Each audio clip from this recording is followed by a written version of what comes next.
नमस्कार दोस्तों। आज मैं एक्सप्लेन करने वाला हूँ एक बहुत ही अच्छी हॉलीवुड साइंस फिक्शन मूवी को। तो दोस्तों, इस मूवी की स्टोरी और वीएफएक्स इतनी कमाल की है कि आप लोग इसको डाउनलोड किए बिना रह नहीं पाओगे। तो चलो दोस्तों, जानते हैं इस मूवी के बारे में। मूवी की शुरुआत में हम देखते हैं कि एक कौवा किसी लाश को खा रहा होता है और ऐसे बहुत सारे लाश यहाँ पड़ी हुई होती है और ये सब एक डायन ने किया था क्योंकि वो इस दुनिया से सारे इंसान को ख़त्म करना चाहती थी और वो सभी इंसान को बहुत ही दर्दनाक तरीके से मार रही थी। जब ये बात उस देश के राजा को पता चलता है तो वो एक प्लान बनाते हैं उस ब्लड क्वीन को मारने का। और हम देखते हैं किसी बड़ी पहाड़ी पे एक सूखी हुई बरगद के पेड़ को, जहाँ पर उस राजा ने ब्लड क्वीन को बुलाया था धोखे से मारने के लिए। और जब वो डायन वहाँ पहुँचती है तो उसके साथ शैतानों की एक बहुत बड़ी सेना आई होती है। इस राजा का एक सिपाही उस डायन पे हमला कर देता है और एक भाला जाके उस डायन के शरीर के आर पार हो जाता है। तभी हम जान पाते हैं कि उस डायन की एक बहन उस राजा के साथ मिली हुई होती है और इस राजा के पास एक जादुई तलवार था जिससे ब्लड क्वीन और उसकी सेना डरते थे।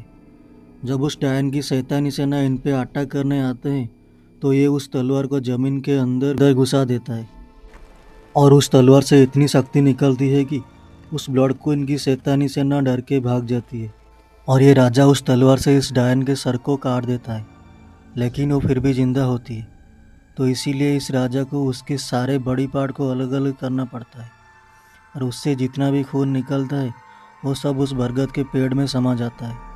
और राजा के आदमी उसके सारे बॉडी पार्ट को मंत्र से अलग अलग बॉक्स में कैद कर देते हैं और उसको सिर्फ एक भगवान को मानने वाला इंसान ही खोल सकता है।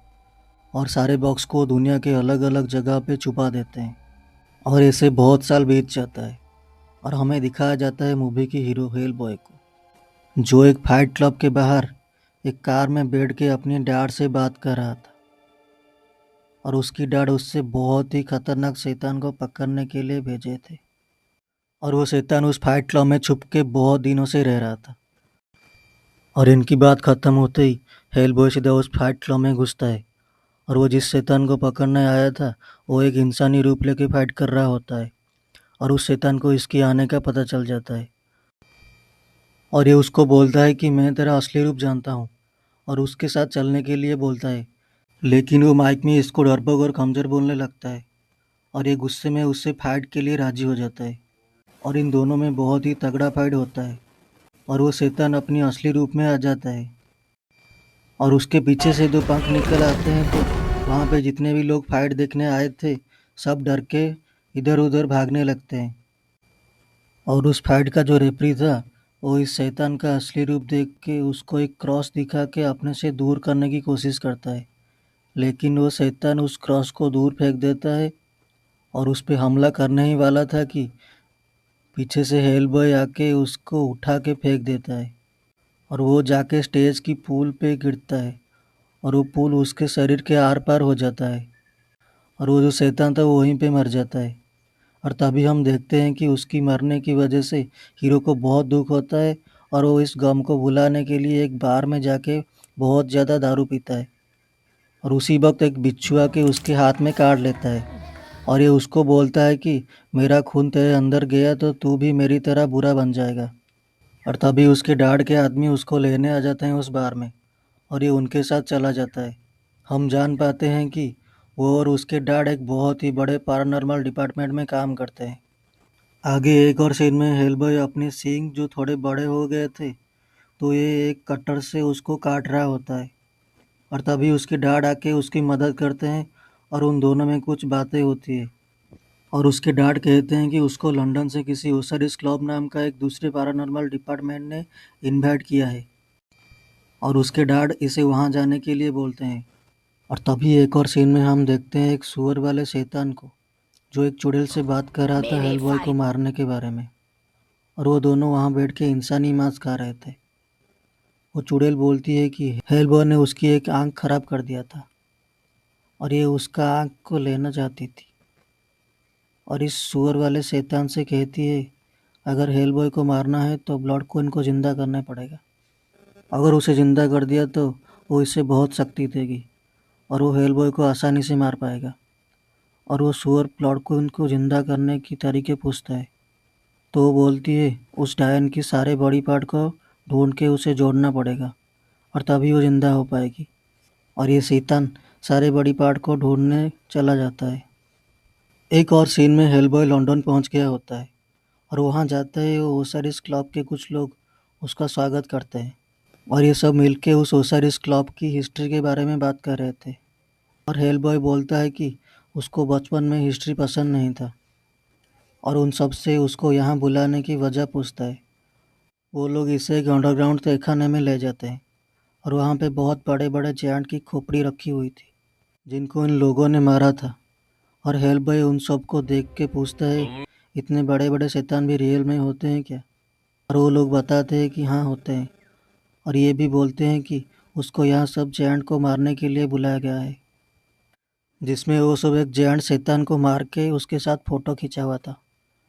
और उस फोटो में हेलबॉय का फादर भी था और उसको एक पुरानी तस्वीर दिखाते हैं और हेलबॉय उस फोटो को देख के चौंक जाता है क्योंकि उसके फादर अब थोड़े बूढ़े हो गए थे लेकिन ये लोग अब भी जवान दिख रहे थे। वो पूछता है ऐसे कैसे और एक औरत आके बताती है कि उन्हें एक चुड़ैल ने बोला है कोई बड़ी मुसीबत आने वाला है और वो सो प्रोटेक्टर है, इसीलिए उस चुड़ैल ने अपनी शक्ति से उन लोगों की उम्र को बढ़ने से रोक दिया होता है। और हेलबॉय जो पूछता है कि वो मुसीबत कौन है तो ये लोग अपनी जादू से इसे दिखाते हैं। हेलबॉय एक रिचुअल की वजह से नर्क से यहाँ आ गया था और तब वो एक छोटा बच्चा था और वो जिनको अपना डैड मानता था वो इसके असली डैड नहीं है और उन्होंने हेलबॉय को बचपन से पाला हुआ है। और वो चुड़ैल जिस मुसीबत के बारे में बात कर रही थी वो मुसीबत हेलबॉय ही था, मतलब वो लोग हेलबॉय के साथ कुछ ना कुछ करने वाले थे। और वो सब अगले दिन जाके वो 3 जायंट राक्षस को मारने वाले थे और उसमें उनको हेलबॉय की मदद चाहिए था और हेलबॉय उनके साथ जाने के लिए भी राज़ी हो जाता है। और तभी सीन शिफ्ट होता है और हम देखते हैं एक साइबेस्टिन नाम के मठ को और वहाँ वही सुअर वाला शैतान जो पीछे सीन में एक चुड़ैल के साथ बैठ के खाना खा रहा था वो इधर आया होता है क्योंकि यहाँ पे ब्लड क्वीन का सर को रखा गया था। और ये वहाँ जाके जितने भी लोग थे सबको मतलब किसी का सर को कुचल देता है तो किसी का हाथ पैर को उखाड़ फेंकता है और सबको मारने के बाद लास्ट में एक पुजारी जिंदा होता है तो ये उसको ज़बरदस्ती उस बॉक्स के बारे में पूछता है और वो इसे नीचे तहखाने के बारे में बोलता है क्योंकि ब्लड क्वीन का सर वहीं पे था। और ये सुअर उस आदमी को अपने साथ घसीट के नीचे ले जाता है क्योंकि उस बॉक्स को सिर्फ एक पुजारी की जबान से मंत्र पढ़ के ही खोला जा सकता था, लेकिन वो पुजारी मंत्र पढ़ने से मना कर देता है और ये शैतान गुस्से में उसकी जबान को उखाड़ देता है और उसकी जुबान को अपने मुंह में जादू से लगाता है और मंत्र पढ़ता है और वो बॉक्स जो था वो खुल जाता है। और उस बॉक्स के खुलते ही वो शैतान बोलता है वेलकम ब्लड क्वीन। और उस बॉक्स में जो ब्लड क्वीन का सर था उसकी आंखें खुल जाती है। और दोस्तों ये वाला सीन एकदम सुपर था, आप लोग इससे डाउनलोड करके देखना, मज़ा आ जाएगा। और तभी सीन शिफ्ट होता है और हेलबॉय और वो सब लोग जाने वाले थे लेकिन उससे पहले ये लोग अपने हथियार रेडी करने लगते हैं और उसके बाद सब लोग घोड़े में जंगल जाते हैं। कुछ देर जाने के बाद इनको कुछ लाशें दिखती हैं जो आधी खाई हुई होती है और ये सब आगे जाके एक नदी के पुल पे रुकते हैं और वो जगह बहुत ही ज़्यादा सुनसान था। और हेलबॉय बोलता है कि ये जगह किसी को मारने के लिए बिल्कुल सही है। और तभी उन लोगों में से एक आदमी हेलबॉय के पीछे से भाला घुसा देता है और वो भाला इसके शरीर के एकदम आर पार हो जाता है। तभी हमें पता चलता है कि ये एक ट्रैप था हेलबॉय को मारने का। और वो सब बोलते हैं हम लोगों का प्लान तो सिर्फ तुम्हें मारने का था और बाकी हम लोग तो पहले से ही वो सब जायंट को मार रहे थे और हमें किसी की ज़रूरत नहीं है उनको मारने में। और हम ये नहीं चाहते कि कोई शैतान लंदन पे राज करे। और हेलबॉय घायल होके भाग रहा होता है, ये सब उस पे भाले से हमला कर रहे थे और वो बहुत ही ज़्यादा घायल हो जाता है और जाके नदी में गिर जाता है और ये सब उसके सर को काटने ही वाले थे कि तभी एक जायंट आके सबको बहुत ही दर्दनाक तरीके से मार देता है। और हेलबॉय जब पानी से उठ के आता है तो देखता है 2 जायंट सबको मार के खा रहे थे और वो 2 जायंट उधर ही थे, तीसरा नहीं था। और जैसे ही ये पीछे मुड़ता है तो तीसरा जायंट एक बहुत ही बड़ी तलवार से उस पे हमला कर देता है और ये भी कुछ कम नहीं था और ये उनकी हथियारों से उन तीनों को एक-एक करके मार डालता है। और लास्ट में वो बेहोश होने लगता है और कोई लड़की आके उसको वहाँ से अपने घर ले जाती है और उसका ट्रीटमेंट करती है। और जब ये होश में आता है तो इसके सारे घाव ठीक हो गए होते हैं और वो लड़की बताती है कि वो उसका बचपन का दोस्त है। और दोस्तों, वो लड़की आत्माओं से बात कर सकती थी और किसी आत्मा ने उसको वहाँ भेजा था हेल बॉय को बचाने के लिए। और इन दोनों में कुछ और बातें चल रही थी, तभी इसके डार्ट के आदमी आ जाते हैं और ये उन पे हमला कर देता है। तभी उसके डार्ट सामने आ जाते हैं और बोलते हैं ये हमारा आदमी है, इन्हें छोड़ दो। और उनके साथ एक और आदमी भी होता है जिसका नाम होता है जिम। और वो एक म्यूटेंट था जो गुस्सा आने पर शेर का रूप ले सकता था। हेलबॉय अपने डार्ट के साथ जाता है और वो इसको उस सुअर वाले शैतान के बारे में बताते हैं कि वो उस ब्लड खून की बॉडी पार्ट को लेने के लिए वही ओसारिस क्लब में गया है और इनको भी वहाँ जाना पड़ेगा। लेकिन जो जिम था वो उस लड़की को वहाँ जाने से मना करता है और हेलबॉय इस लड़की के बिना जाने से मना कर देता है। तब हेलबॉय के डैड बोलते हैं वो आत्माओं से बात कर सकती है और तुम लोगों को शायद इसकी ज़रूरत पड़ सकती है, तो इसको भी साथ ले जाओ। ये तीनों और कुछ सोल्जर मिलके वहाँ जाते हैं, लेकिन इस लड़की को दूर से ही पता चल जाता है कि वहाँ सब मारे जा चुके हैं। तो ये सब जल्दी से वहाँ जाके देखते हैं तो वो बॉक्स लेके भाग रहा होता है और ये हेलबॉय उस सुअर को पकड़ लेता है और उसको मारना चालू कर देता है। वो सुअर ब्लड क्वीन को उसकी मदद करने के लिए बोलता है और वो एक छलावा बना के हेलबॉय का ध्यान भटका देती है। इस चीज़ का फ़ायदा उठा के ये सुअर उस बॉक्स को लेके भाग जाता है। तो हेलबॉय उस लड़की और जिम को उस ब्लड क्वीन के बारे में बता देता है और ये सुन के जिम उसको लंदन हेडक्वार्टर जाने के लिए बोलता है। तो ये सब वहाँ के लिए निकल जाते हैं और सीन शिफ्ट होता है। हम देखते हैं उस सुअर ने ब्लड क्वीन की सारी बॉडी पार्ट को ढूंढ के ले आया था और कुछ चुड़ैल मिलके सब बॉडी पार्ट को जोड़ रही थी और वो कुछ देर में पूरी तरह से जुड़ जाती है। और तभी दूसरे सीन में हेलबॉय, जिम और वो लड़की लंदन हेडक्वार्टर पहुंच गए थे और वो हेडक्वार्टर एक सीक्रेट जगह पे बना हुआ था, ज़मीन के अंदर। और टॉम इन दोनों को वहाँ छोड़ के कोई सीक्रेट जगह पे जाता है और हम जान पाते हैं कि वो हेलबॉय को मारने के लिए वहाँ पे दो लोगों से एक केमिकल की गोली बनाया हुआ था और ये मौका देख के उसको मारने वाला था। और तभी सीन शिफ्ट होता है हेडक्वार्टर में। उसमें हेलबॉय के डैड होते हैं और वो ब्लड क्वीन को मारने के लिए कुछ तरीके ढूंढ रहे होते हैं और हेलबॉय को भी कुछ बुक देते हैं, लेकिन वो अपने डैड से झगड़ा करके बाहर चला जाता है। और जैसे ही वो लिफ्ट में जाता है तो वो एक दूसरी दुनिया में पहुंच जाता है और उसके सामने एक घर इंसानों की तरह दो पैरों से चल के आ रहा था। और हेलबॉय को पता चल जाता है कि ये वो बाबा यागा नाम की चुड़ैल थी जिसका वो पहले ही सामना कर चुका है और उसको बच्चों को मारने की वजह से इस दुनिया में कैद कर लिया गया था। और इसने उस सुअर को ब्लड को इनको जिंदा करने के लिए बोला था और उस घर में हेलबॉय को बुलाती है और उसको कुछ खाने के लिए भी सर्व करती है। हेलबॉय जब खाने के लिए जाता है तो देखता है कि वो बच्चों की कटी हुई उंगली से बनी हुई सूप था और ये उस सूप को नहीं पीता और उसको यहाँ बुलाने की वजह पूछता है। तो वो बोलती है ब्लड क्वीन की सारे बॉडी पार्ट्स जुड़ चुके हैं, अब इस दुनिया को कोई नहीं बचा पाएगा। तो ये उसे ब्लड क्वीन को रोकने का तरीका पूछता है। तो वो कहती है इसके बदले उसको कुछ चाहिए और वो हेल बॉय की आँख की डिमांड करती है क्योंकि हेल बॉय ने उसकी एक आँख खराब कर दिया था और उसको एक किस भी मांगता है और हेल बॉय राजी हो जाता है। तो ये उसको किस करती है और उसको बताती है कि ब्लड क्वीन की सारी ब्लड उस बरगद के पेड़ में समा गया था और वो अपनी खून को वापस लेने जाने वाली है और अपना खून लेने के बाद उसको अपनी सारी ताकत मिल जाएगी। और अब ये बोलने के बाद वो हेलबॉय से उसकी आँख की डिमांड करती है और वो मना कर देता है। तो ये चुड़ैल ज़बरदस्ती उसकी आँख निकालने की कोशिश करती है और उन दोनों में फाइट होता है और वो चुड़ैल हेलबॉय को जाने देती है और ये सीधा उसकी डैड जिस टेबल पे बैठ के बुक पढ़ रहे थे ये उसी के ऊपर आके गिरता है और बोलता है कि बाबा यागा चुड़ैल ने उस ब्लड क्वीन को रोकने का एक आइडिया दिया है। और उसके डैड हेलबॉय, जिम और ये लड़की को एक हेलीकॉप्टर में ब्लड क्वीन के पास भेजते हैं और ये वहाँ पहुँचते ही बहुत सारे मुर्दे उन लोगों पे हमला कर देते हैं और इनको आगे जाने नहीं देते। और ये दोनों उन मुर्दों से लड़ने लगते हैं। वो ब्लड क्वीन वहाँ पहले ही पहुँच गई थी और अपना ब्लड उस पेड़ से वापस ले चुकी थी।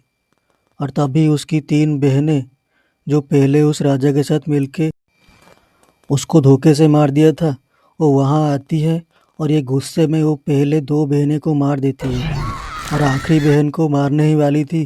तभी हेल बॉय आ जाता है और अपनी गन से उसकी सर को आधा उड़ा देता है और उसकी बहन बच जाती है। लेकिन उस डायन की सर अपने आप ठीक हो जाता है और वो हेल बॉय को अपनी शक्ति से दूर से ही कंट्रोल कर लेती है और वो कुछ भी नहीं कर पाता। और वो डायन उसको अपना राजा बनाने की बात करती है और हेल बॉय मना कर देता है। तभी ब्लड क्वीन जादू से एक पोर्टल ओपन करके शहर में जाने लगती है और उसी वक्त वो लड़की और जिम दोनों आ जाते हैं और ब्लड क्वीन एक छोटी लकड़ी को मार के उस लड़की के गले में घुसा देता है और वो नीचे गिर के तड़पने लगती है और ये डायन उस पोर्टल से शहर में चली जाती है और वो वहाँ पे कुछ बड़ा करने वाली थी और वो लड़का जिम आके उस लकड़ी को उसकी गले से निकालने की कोशिश करता है। तो उस डायन की एक बहन जो जिंदा बच गई थी, वो जिम को ऐसा करने से मना करती है और बोलती है लकड़ी को निकालते ही ये मर जाएगी। और हेल बॉय गुस्से में उस डायन को गले से पकड़ के ऊपर उठा देता है। तो उसको एक आदमी के पास जाने को बोलती है। ये उस लड़की को उठाते हैं और वहाँ जाने लगते हैं और वो आदमी एक गुफा में अपने कब्र में बहुत सालों से सो रहा था और ये लोग जाके उसको उठा के सारी बात बोलते हैं और वो उस लकड़ी को निकाल देता है और वो लकड़ी एक बहुत बड़ा सांप बन गया था और उसकी गले से निकलते ही वो भाग जाता है। और दोस्तों ये वाला सीन बहुत ही मज़ेदार था और वो आदमी हेलबॉय को बोलता है कि वो उस राजा का ही वंशज है और वही उस डायन को मार सकता है। ये अपनी जादू से वो एक्सकैलिबर तलवार को यहाँ ले आते हैं और वो तलवार एक पत्थर में घुसा हुआ था। वो बोलता है इस तलवार को सिर्फ उस राजा का वंशज ही उस पत्थर से निकाल सकता है। और हेलबॉय उस तलवार को निकालने के लिए जैसे ही पकड़ता है तो उसको इस दुनिया की तबाही का एक विजन नजर आता है और ये तबाही वो खुद उसी तलवार से कर रहा होता है। और ये सब देख के वो समझ जाता है कि उसकी वजह से ये दुनिया ख़त्म हो सकती है। तो वो उस तलवार को पत्थर से नहीं निकालता और छोड़ देता है और तलवार गायब हो जाती है। तो गुस्से में वो आदमी इसको बोलता है कि मैंने अपनी आखिरी जादू से तलवार को बाहर निकाला था और तुमने गलती कर दी इसको बाहर ना निकाल के। और वो आदमी वहीं पे मिट्टी का पुतला बन जाता है। तभी सीन शिफ्ट होता है और ब्लड क्वीन लंदन की शहर में पहुंच गई होती है और उसके साथ उसकी शैतानी सेना भी होती है और ये सब लोगों को मारने लगते हैं। वो डायन लंदन के राजमहल में जाती है क्योंकि वहाँ पे वो कोई बड़ी चीज़ करने वाली थी। आगे सीन में हेलबॉय जिम और वो लड़की अपने हेडक्वार्टर पे पहुँच के देखते हैं वहाँ पे ब्लड क्वीन ने सब सोल्जर को मार दिया था और हेलबॉय के डैड को अपने साथ ले गई थी। और ये सब वहाँ जाते हैं। आर्मी ने उस महल को घेर रखा था। ये सब उनसे बोलते हैं कोई अंदर नहीं आएगा और ये तीनों अंदर जाते हैं। वहाँ पे वही सुअर वाला शैतान उनका इंतज़ार कर रहा था। उसको ब्लड क्वीन ने अपनी शक्ति से बहुत बड़ा और ताकतवर बना दिया था। वो हेलबॉय को बोलता है मैं तेरा ही इंतज़ार कर रहा था। तूने मुझे बचपन में बहुत सताया है। अब मैं तुझे ख़त्म कर दूंगा। इन दोनों में एक बहुत ही तगड़ा फाइट होने लगता है। वो सुअर हेलबॉय पे भारी पड़ रहा था। उनकी फाइट में उस महल का जो छत था वो टूट के गिरने लगता है और एक टुकड़ा आके जिम के ऊपर गिर जाता है। उसका पैर वहीं पे फंस जाता है। दर्द होने की वजह से वो अपना असली रूप में आ जाता है। एक शेर बन के उस सुअर पे हमला कर देता है। हेलबॉय और जिम ये दोनों मिलके उससे फाइट करने लगते हैं लेकिन वो सुअर इन दोनों पे भारी पड़ता है और लास्ट में हेलबॉय को मारने ही वाला था। ब्लड क्वीन आके उससे रोक देती है और ये सुअर गुस्से में बोलता है आपने वादा किया था मुझे इसको मारने देंगे। लेकिन वो ब्लड क्वीन बोलती है मैं तो बस हेलबॉय को गुस्सा दिलाना चाहती थी। और वो उस सुअर के सारे शक्ति ले लेती है और उसकी जान चली जाती है। तभी ब्लड क्वीन उस फ्लोर को तोड़ देती है और हेलबॉय नीचे फ्लोर पे गिर जाता है। वहाँ पे उस राजा का समाधि था। उसके आगे एक पत्थर पे वो एक्सकैलिबर तलवार रखा हुआ था। ब्लड क्वीन हेल बॉय को उस तलवार को उठाने को बोलती है, लेकिन वो जान चुका था अगर वो उठा लेगा तो अपना असली रूप में आ जाएगा और इस दुनिया का अंत कर देगा।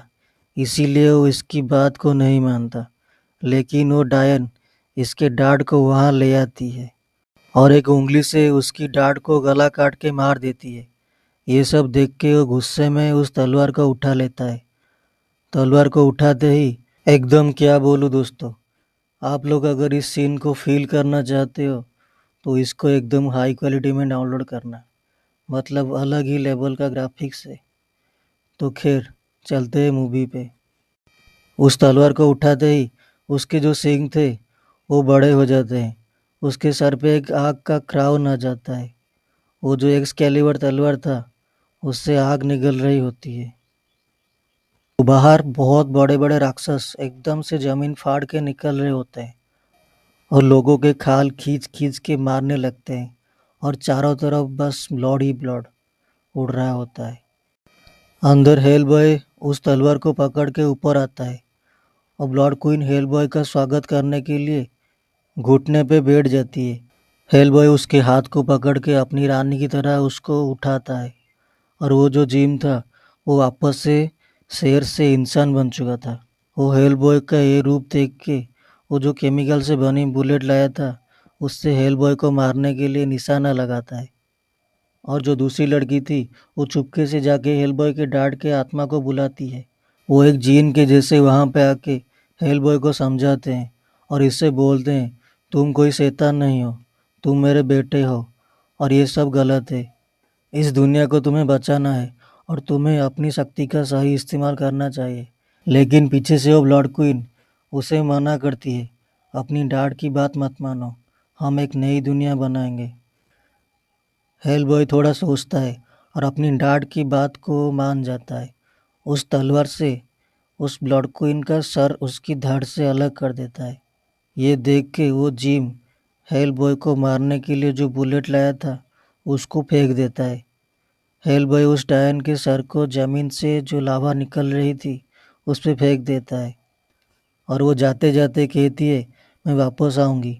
एक और सीन में ये सब एक नई मिशन पे जाते हैं और ये मूवी ख़त्म हो जाती है। दोस्तों, ये एक बहुत ही अच्छी साइंस फिक्शन मूवी थी। आप लोग इसको डाउनलोड ज़रूर करना और हम मिलेंगे अगली मूवी पे।